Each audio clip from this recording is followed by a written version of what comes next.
जय भारत। तेरा आवाज नहीं आई तो आंदोलन कैसे चलेगा भाई? आवाज ही तो आप लोग। आज जो हमारे पे अत्याचार हो रहे हैं, जुल्म हो रहे हैं, तो हमारे पे अत्याचार हो रहे, जुल्म हो रहे, इसलिए तो हो रहे कि हमारी आवाज नहीं। इसलिए जोर से बोलो ताकि पूरे देश में पता लग जाए कि हमारे पे अत्याचार हो रहे हैं और हमने उसके खिलाफ संघर्ष शुरू कर दिया है। जय भीम, जय भीम, जय भीम, जय भीम, जय भारत, जय भारत, जय संविधान, जय संविधान। साथियों, जैसा कि मेरा परिचय बताया, कमलजीत सिंह रानोट। वैसे तो मेरी 65 साल के करीब एज हो रही है और 20 साल के बाद जब से होश संभाला तो मैं इस सोशल एक्टिविटी में हूँ और यहाँ भी मौका मिलता है, जैसा भी भागीदारी करनी पड़ती है कर रहे हैं। लेकिन इस बात की भी चिंता है कि सदियों से हमारे पे अत्याचार हो रहा है। मानसिकता इन लोगों की गुलाम, ये जो मानसिकता ब्राह्मणिकल मानसिकता है, उनकी मानसिकता हमारे प्रति चेंज नहीं हो रही। और क्यों नहीं चेंज हो रही, मैं 2-3 बातें बताऊंगा।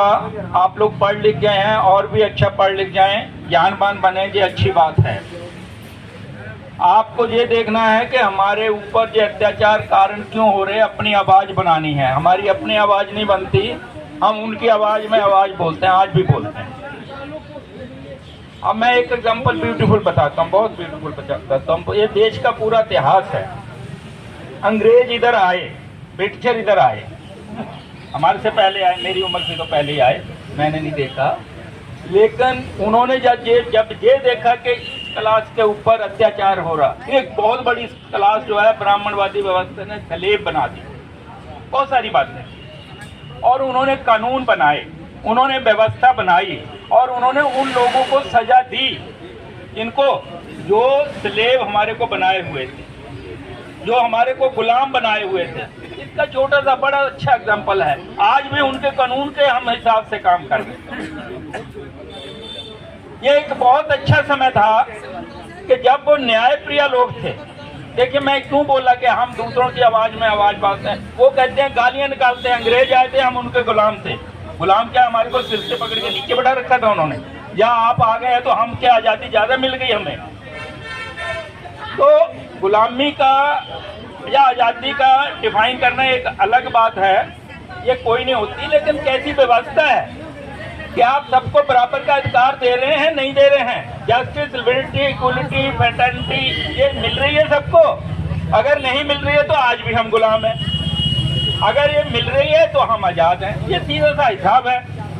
तो मेरा ये कहना था कि ज्योतिराव फूले बाबा साहब, हमारे अम्बेडकर जो हुए, इनका साथ दिया अंग्रेजों ने।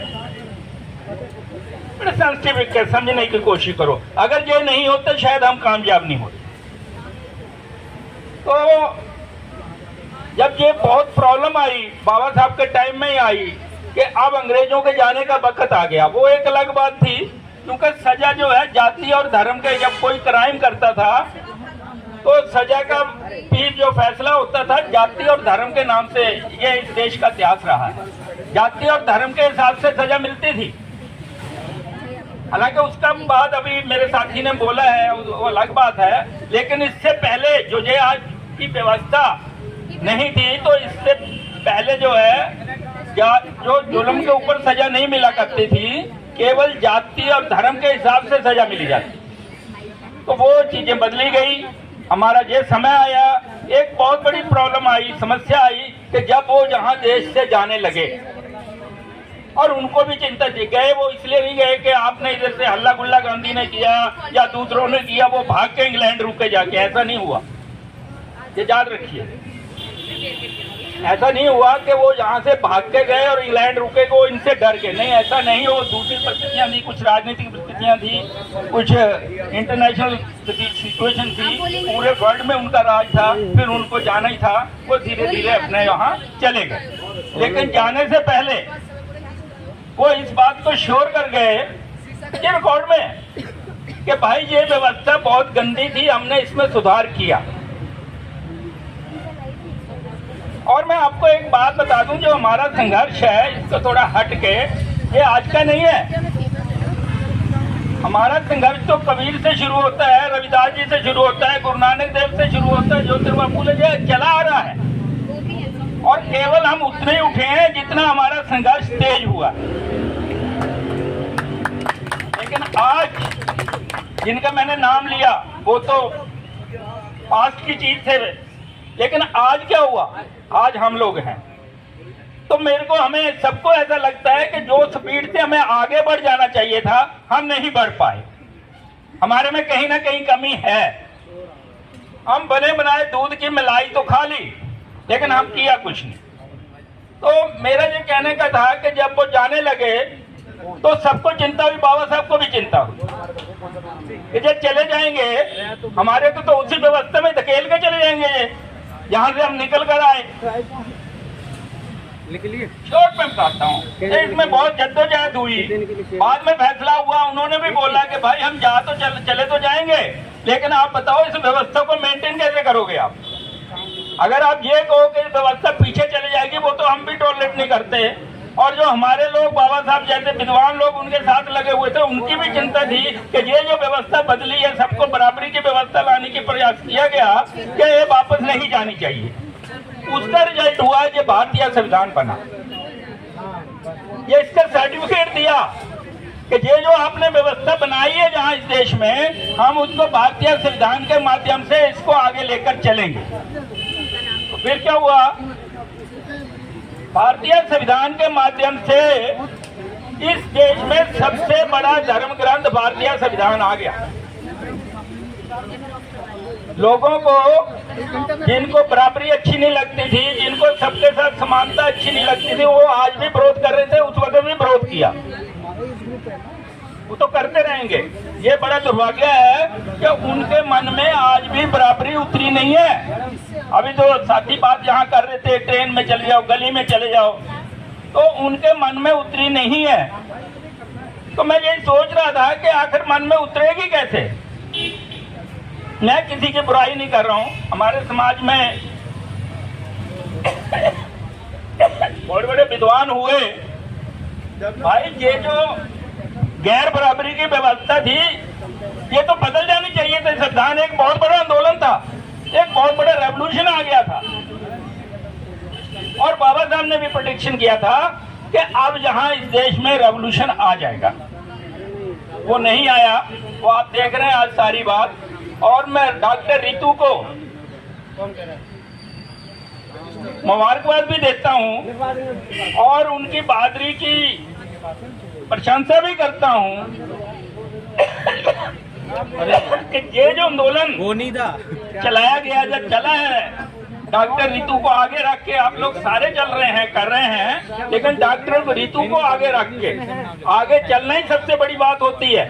पीछे से तो सारे आवाज हम लगा रहे हैं ना, लेकिन मैं आप सबका इस देश में जितने भी हमारे बुद्धिजीवी लोग, हमारे बहुजन लोग आ रहे हैं, उनका भी बहुत धन्यवाद करता हूँ। दूर दूर से लोग आ रहे हैं, बहुत सहयोग दे रहे हैं, लेकिन डॉक्टर रितु की भी एक करवानी है, वो आके सड़क में खड़ी होगी कि जब तक ये अन्याय नहीं रुकेगा इस देश से, मैं जहां से नहीं हटूंगा। ये बहुत बड़ी करवानी है।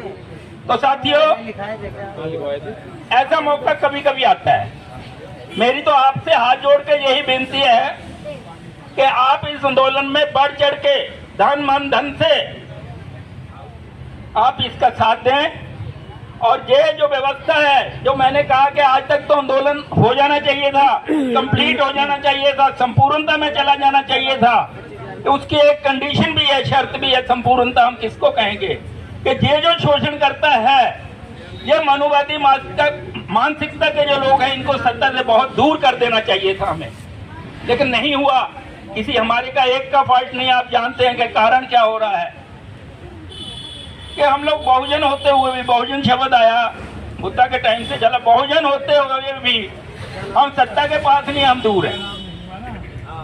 कहीं ना कहीं कमी हो रही है। कमी यही हो रही है, आप मानसिकता को बढ़ाएं, सोचें और समझें। कभी भी सपने में भी मनुवाद का साथ ना दें।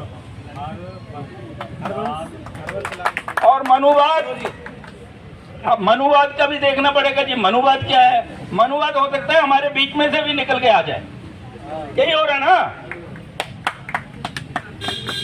कि मैं कहने को तो आया हूं इधर बाबा साहब अम्बेडकर के आंदोलन से आ गया हूं मनुवाद का आदमी, तो समझो यार, क्योंकि ये इतिहास लिखा जाएगा, बाबा साहब का इतिहास लिखा जाएगा। लेकिन मैं तो ये तो नहीं कह रहा हूं कि हमारा इतिहास और भी अच्छा बाबा साहब से लिखा जाएगा। कम से कम हमारे पे जेल जाम तो ना आए कि इन्होंने बाबा साहब को इतिहास को कलंकित कर दिया। अब जागो। तो साथियों, आज डॉक्टर रितु ने ये जो आह्वान किया है, ये केवल डॉक्टर रितु ने, ये हमारी बहन लड़की ने बताया कि जुल्म तो लगातार हो रहे हैं, कितनी आवाजें उठाई गई है। हमारे लोग राजनीति में भी हैं, हर एक आदमी अपनी सुविधा से काम कर रहे हैं। और एक मैं और बात आपको कहना चाहता हूं, जितना भी काम करें हम निस्वार्थ करें। मामला ये है कि ज्यादातर लोग काम करने आते हैं और स्वार्थ से भर जाते हैं। जहां उनका स्वार्थ कहीं पूरा होने को लगता है, चाहे वो कहीं अपना स्टेप बदल रहे या कुछ कर रहे, वहां आंदोलन वो फेल हो जाता है। तो कम से कम अपना ये कर्म समझे हम अपने, कि हमने बहुजन आंदोलन में हिस्सेदारी करनी है, हमें कुछ नहीं चाहिए, समझे। हम अपना कर्म जो है पेट भरने के लिए कर रहे हैं, लेकिन थोड़ा सा हिस्सा 20%, 25% हमने समय का, पैसे का, धन का हमें बहुजन के लिए दें। और ये दुर्भाग्य की बात है कि आज 70 साल हो गए शायद संविधान को बने हुए, 75। तो खैर नहीं हो, जो भी हुआ, तो ये संविधान से आंदोलन आ जाना चाहिए था। एक बार जोर लगाएं कि ये जो है, ये जो शोषण है, गैर बराबरी है, ये जड़ से खत्म हो जाए। इन्हीं बातों के साथ मैं अपना ये भाषण यहीं समाप्त करता हूं। जय भीम।